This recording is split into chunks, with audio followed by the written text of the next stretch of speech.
bombe d'acqua e il cambiamento climatico qui nel territorio? È un problema che abbiamo, dobbiamo valutarlo e dobbiamo anche tenercelo perché è già arrivato ed è tutto nostro. E non si può fare niente, dove intervenire? Ah beh, come dicendola in dialetto, sarare a stare quando chi masti si scampava. Vedo una roba diversa e ogni anno è sempre peggio. Dobbiamo stare più attenti, i politici soprattutto devono attuare delle politiche, delle azioni per appunto mitigare i cambiamenti climatici. Adesso hanno fatto degli invasi anche qua a Vicenza, speriamo con le brentane, però non abbiamo mai visto queste cose qua. Io ho 78 anni, ma una volta non lo so, il globo sarà deve girarsi. Perché una volta non era, una volta non era. 6 anni fa, sì, va bene, è successo, ma una volta ogni tanto.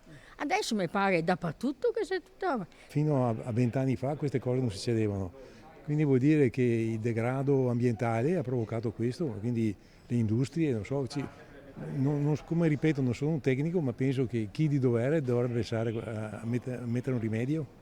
Sono anni che abbiamo queste manifestazioni e dovremmo intervenire prontamente. C'è un settore, scegliamo uno, se magari dove intervenire fin da subito per riuscire a opporsi? Non saprei dirle il settore, però certamente il sistema idrico, le acque, la cementificazione del territorio. Tutta la gestione dell'acqua, dalle fognature, dalla dipartizione delle acque delle città, la raccolta, tutto il sistema delle acque chiaramente. Bisognerebbe velocizzare un po' il tutto e non continuare a parlare, poi stringi, non viene fatto nulla. Insomma, al momento intervengono tutti, arrivano lì tutti e poi alla fine ci dimentichiamo, passato un paio di giorni ci dimentichiamo e siamo sempre da capo.